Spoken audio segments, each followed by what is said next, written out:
হাইডে পরিষেবা। অ্যাক্সিডেন্টে রোগীর প্রতি বিশালগড় ফায়ার সার্ভিস কর্মীদের পরিষেবা। হুইল চেয়ার না ধরে রোগীর পা ধরে টানা হ্যাচড়া করছে। গোটা ঘটনায় তীব্র নিন্দার ঝড় উঠছে।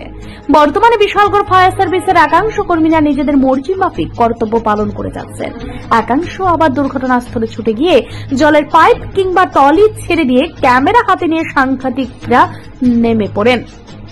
পরবর্তী সময়ে চা পানের পরিবর্তে ঘটনাস্থলে তোলা সেই সমস্ত ভিডিও ফুটেজগুলি বিলীন করে দেয়। একাধিকবার ফায়ার সার্ভিসের নিজেদের কর্মীদের মধ্যেই এই সমস্ত বিষয় নিয়ে ধুমধুমার কাণ্ড ঘটেছিল। একটা সময় সেই সমস্ত বিষয়গুলি স্থানীয় জনপ্রতিনিধিদের চোখে পড়াতে একাংশ কর্মীরা শাস্তিস্বরূপ বিশালগড় অগ্নি নির্বাপক দপ্তর থেকে অন্যত্র বদলি হতে হয়েছে। গতকাল রাতে যে ঘটনাটি বিশালগড় মহকুমা হাসপাতালে অগ্নি নির্বাপক দপ্তরের কর্মীদের দ্বারা ঘটেছে তাই ইতিমধ্যে সোশ্যাল মিডিয়ায় ভাইরাল, রাজ্যবাসীর চোখে এসেছে। তা দেখে একাংশ কর্মীদের শাস্তির দাবি উঠছে। শনিবার গভীর রাতে চরিলাম হোটেলের সামনে দাঁড়িয়ে থাকা গাড়ির সাথে বাইকের সংঘর্ষ হয়। এতে গুরুতরভাবে আহত হয় বাইক চালক সহ বাইক আরোহী।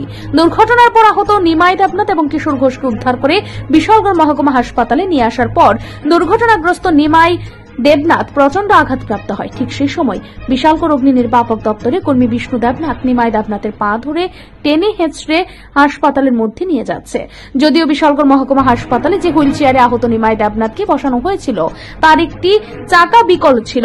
জনগণের দাবি, যদি হাসপাতালে পরিষেবা খারাপ থাকে তাহলে ওনারা কেন সেই ভাঙা হুইল চেয়ারের মধ্যে আহত নিমাই দেবনাথকে বসিয়েছেন। আহত ব্যক্তিদের যথাসময়ে হাসপাতালে পৌঁছে দেওয়ার জন্য রাজ্য পরিবহন দপ্তর থেকে প্রশাসন অনেক ব্যবস্থা গ্রহণ করেছেন, কিন্তু বিশালগড় অগ্নি নির্বাপক দপ্তরের একাংশ কর্মীদের রোগীদের সাথে ব্যবহার দেখে মনে হচ্ছে ওনারা সে কাজ করতে পারছেন না, ওনাদের জোর করে বাধ্য করা হচ্ছে এই কাজ করাতে। তর্কে যদি ধরা হয় ওই ব্যক্তির পা ভাঙা, উনি চলতে পারছেন না, তাহলে যে সমস্ত অগ্নি নির্বাপক দপ্তরে কর্মীরা সে সময় উপস্থিত ছিলেন সকলে একসাথে ওনাকে কোলে করে হাসপাতালে নিয়ে যেতে পারতেন, কিন্তু তা না করে রোগীর পা ধরে টেনে হিঁচড়ে নিয়ে যাওয়া হয়। পরবর্তী সময় নিমাই দেবনাথকে আগরতলা জিবিপি হাসপাতালে স্থানান্তরিত করে দেওয়া হয়। দীর্ঘ চিকিৎসাধীন থাকার পর শনিবার গভীর রাতে মৃত্যুর কোলে ঢলে পড়ে নিমাই দেবনাথ। রবিবার সকালে জাঙ্গালিয়া স্থিত এলাকায় মৃত নিমাই দেবনাথের দেহ নিয়ে আসা হয় তার বাড়িতে। বিশালগড় আমবাগান মহাশ্মশান ঘাটে শেষকৃত্য সম্পন্ন করা হয়। তবে নিমাই দেবনাথ চিরতরে পৃথিবী ছেড়ে চলে যায়, কিন্তু তার সাথে বিশালগড় মহকুমা হাসপাতালে যে ঘটনাটি ঘটিয়েছে অগ্নি নির্বাপক দপ্তরের একাংশ কর্মী, সেটা কিন্তু চিরস্মরণীয়। Bureau report, news Tripura 24। আপনি কি খুঁজছেন বিশুদ্ধ পানীয় জল?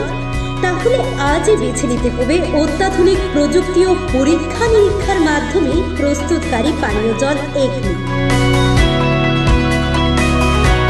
বিশুদ্ধ জলে সুস্থ জীবনের মূল চাকাঠি।